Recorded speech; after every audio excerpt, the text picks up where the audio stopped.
before we get going. Nitwit, Flubber, Tweak, Bubblegum. Have a wonderful day.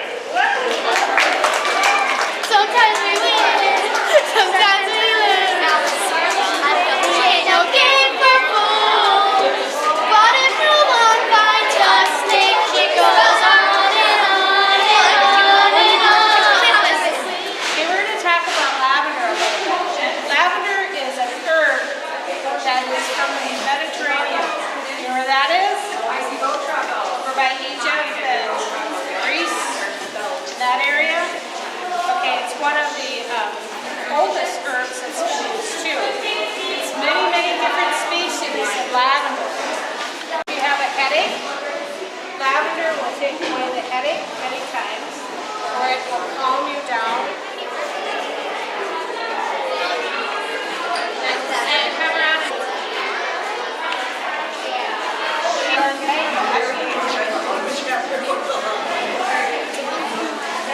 Alright, welcome everybody to Defense Against the Dark Arts. My name is Professor Opie, and don't try to find me in any of the books because I'm too special for that. Over here is my assistant, Carissa. What we are going to be doing today is we are going to split you into two groups, and one of you will go and learn about Patronuses and discover what your Patronus is and draw a picture of it. And the other half of you will do Dueling Club, and then we'll swap. So everybody will get to do all of the stuff. The rules for Dueling Club is, first of all, you must have your wand. One dueler will start on this side, one on this side. You will come, take a step in, bow to each other as a sign of respect, and then back up into your space. On the count of 3, you will each cast your spell. If the person says a defensive spell, they have to rattle off a second spell, and the first person to say the second spell wins. Okay, so we're going to be drawing our Patronuses. So basically, if you don't know, that's just kind of like an animal that's very special to you, or like your spirit animal. So what you're going to do is you're going to grab a sheet of paper and a crayon, and you're going to draw your Patronus. And if you have no idea how to draw your Patronus, chances are you're going to find a printout of that animal that you can trace. Everybody grab a sheet of paper and a crayon. Welcome to Dark Slime today. I'm Piper. I'm Sophia. I'm Nina. Drew. I'm Drew. Ellen. And Ellen. Ellen. 2 teaspoons of baking soda. Here, you have to use this. Do 2 of those. When you have your glow powder in, you can do a pinch of glitter. Have you ever seen slime bounce? We've all decided that, quite honestly, it is very important for wizards to learn all about how muggles treat the earth so that we can teach them how to do it better. But boat truckles are the best way to help us put, they're very cute, and if we put them on ourselves or in our kitchens or on our trash bin, we can help remind muggles what they should be doing to save the planet. And so Professors Spratt and McGonagall are going to teach you how to make your own boat truckle that you can take with you. You take the one on the right and go behind and wrap it around the other 2 times. So it'll sort of look like this to start. So now you have to kind of like Make them do that and spread them out. Same thing.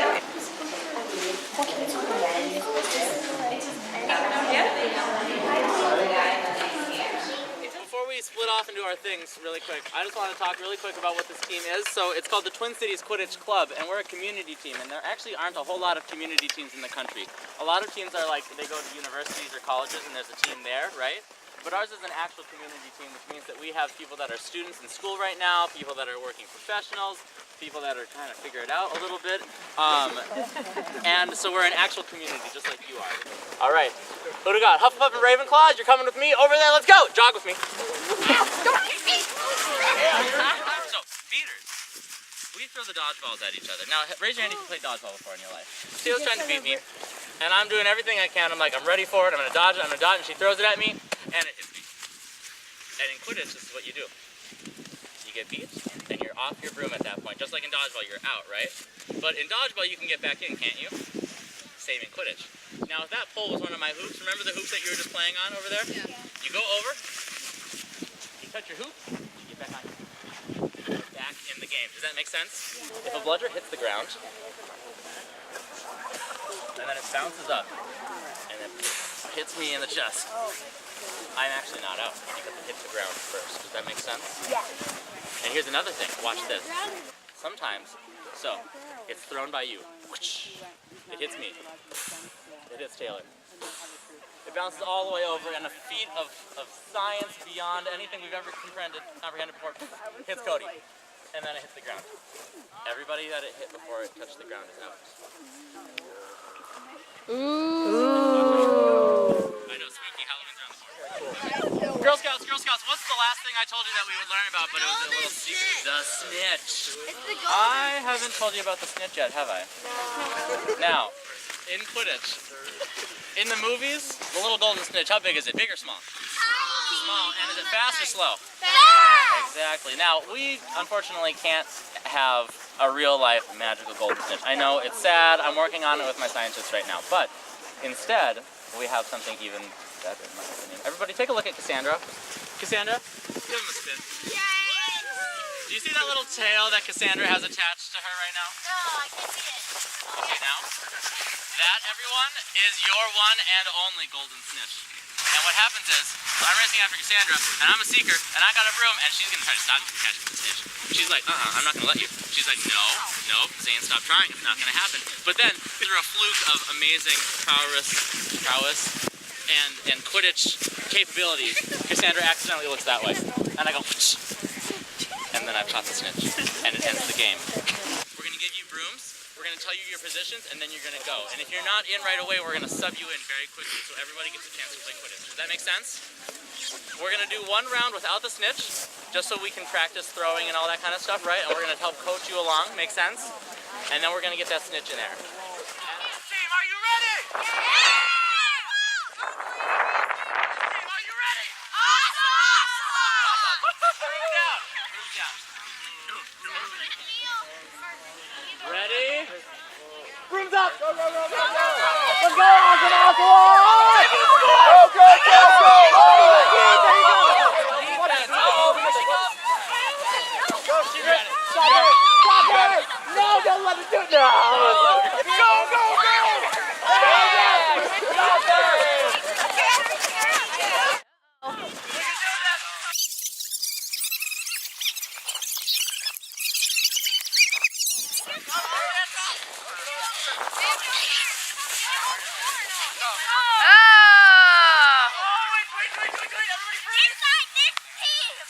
Who caught it? Our team! I'd like to know who wins though. Everybody wins! Everybody wins! Like awesome! Everybody over here, Mischief! Hi everyone! Hey girls! Thank you all so much for letting us come out and play Quidditch with you today. We had a really good time. We hope you did too. Will you please go to your chaperones after that? And then go learn about magical creatures!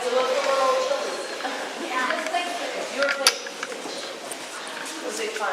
Yeah. Well, you guys, I want to welcome you to our class. We're going to call this Pair of Magical Creatures. I know.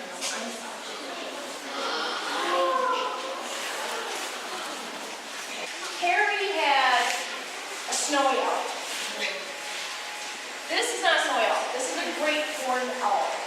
And this is a Minnesota owl.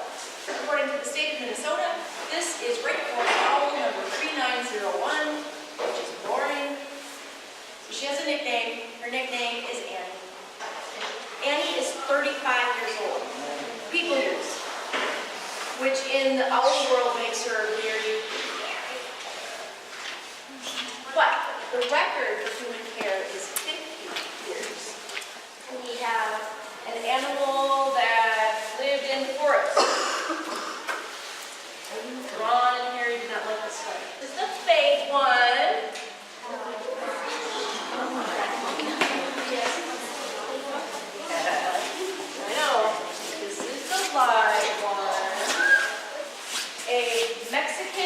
red-mead tarantula. If you look at the tarantula and you look at my puppet and you go to count them, it'll look like there's 1, 2, 3, 4, 5, 6, 7, 8, 9, 10.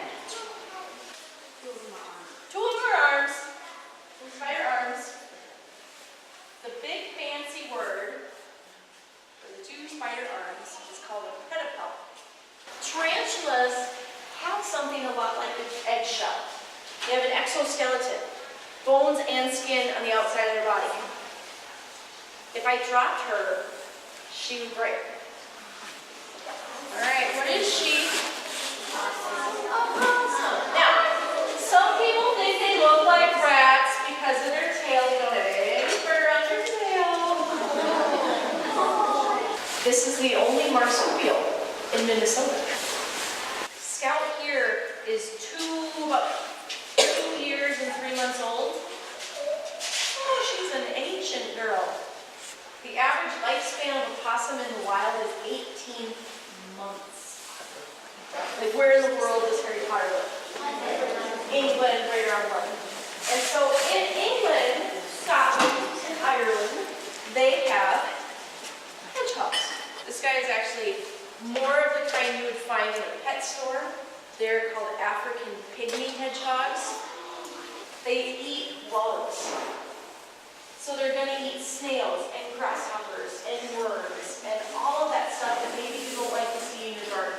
He is from Africa, and he is called a ball python. These guys are constrictors. That's painting number 2.